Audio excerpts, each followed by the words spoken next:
Barbara, will you ever get caught up? Will we ever get caught up? Absolutely not. Not ever. Ever. Never. What are you working on today? Fencing For? my goats to give them a browsing area that I can contain them in. Huh? Been busy? I've been a little busy today. Huh? Can you tell? Yeah. Folks, it is November 3rd. It is very cold out. And this mama here has hatched out some Muscovies. Will it focus? Right there. She's a little protective, so we'll let her be. But I think I counted earlier 8, maybe 9, and some were still hatching. So there's one mama as of November 3rd. Hold on, we've got some more. Here is Odie, my breeder. She's a good girl. She's also hatching out November 3rd. November 3rd. Looks like 2, maybe 3. So there's the second mama. Here is the third mama. She is sitting on chicken, guinea fowl, and duck eggs. That's Muscovy mama number 3. Hold on. One mean mama. She is not the friendliest, but she's sitting on some eggs. She won't let me reach in there.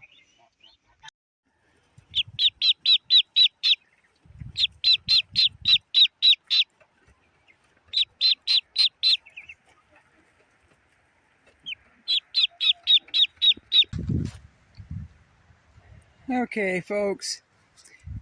For those of you who followed me on my other channel, this has not changed since last year. I had every intention of modifying this, but it's just I'm running out of time. There's so much to do.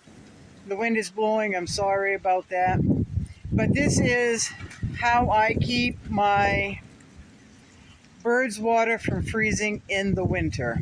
Now, you know that in Maine we get some brutally cold weather. If the sun is shining, this little setup right here is fantastic. And I call it my passive solar water cubby. All it is 2 sliding glass door windows leaned toward the north, so it's facing the sun, but the windows are leaning away, and that allows the sun to come in there, to go in there, and this is where I keep my water for all my birds. Now I've got a thermometer in there. It is barely 40 degrees, but it is sunny. It's very windy, and right there it shows 90 degrees in there at 40 degrees outside. So I was going to modify this to bring out the corners. Well, I'll show you. These corners here, I was going to angle it out to keep the north wind from blowing in. I was going to do that on both sides, but I didn't. Again, I ran out of time. These are old sliding glass doors that somebody gave me. Thought I might be able to use it. Well, I put it to good use. They thought I would use it for something else, but I took the wood off, the frame off, and just leaned them up. And right now I've just got their feed in there. I am so far behind, folks. So much has come up that has taken priority. It's just insane. But this is my passive solar water cubby. And as of this weekend, next week, that will be put into use again for keeping their water thawed during the winter. Now, when the sun isn't out, and if it's this temperature, 40 degrees, if the sun isn't out, that still is warmer than the outside in there, even with the sun not shining. But at night, of course, I have to empty my buckets out, right, and refill them in the morning. But I have ducks and geese, folks, and as you can see, on the inside, they get in there and they splash, and that's a little bit white from the inside. It still works, folks. It still works. So there it is, my passive solar water system that has worked very well for 3 or 4, maybe even 5 years now. And in the winter, I use it to keep my water from freezing for my birds. And in the non-winter months, I use it to put their food in, right? That works. And this here, I don't even know what that is. It's a pipe cut in half lengthwise. And what I did was screw in, whoops, I'm in my own shadow, screw in some boards there. And I feed them right up, that they eat out of that for the most part.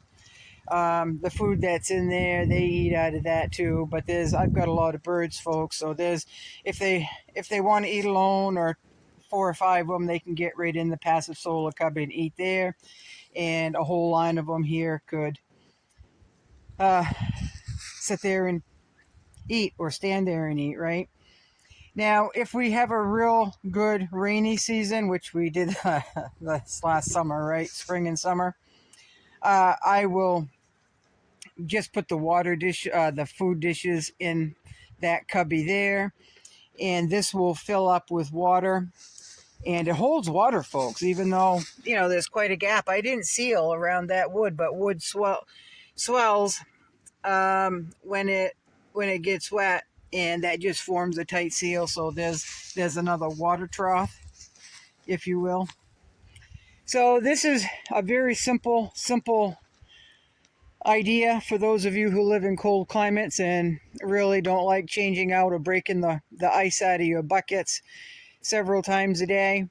This is what I have come up with that works for me. It is not fancy whatsoever, folks. It's scrap lumber, and it is somebody's throwaway windows, right? So I don't like to let anything go to waste whatsoever. I can always find a use for it, right?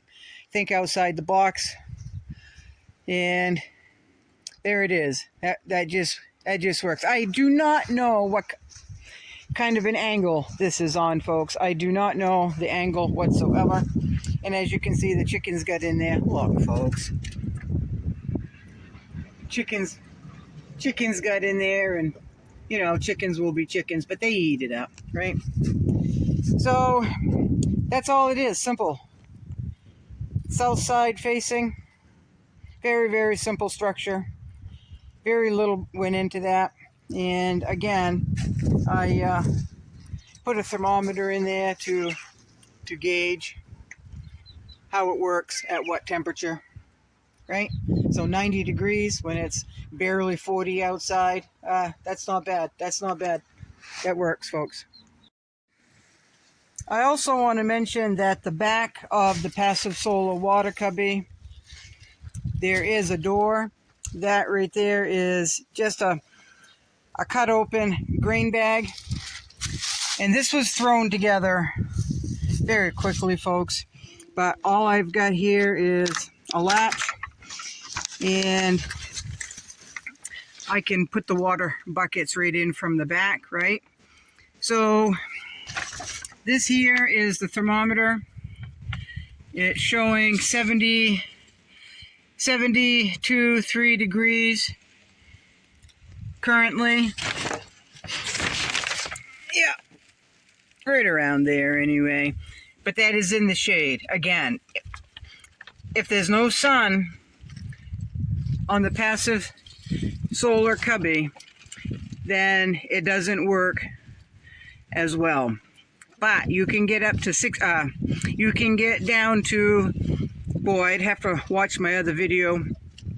There's a piece of bale and twine, good grief.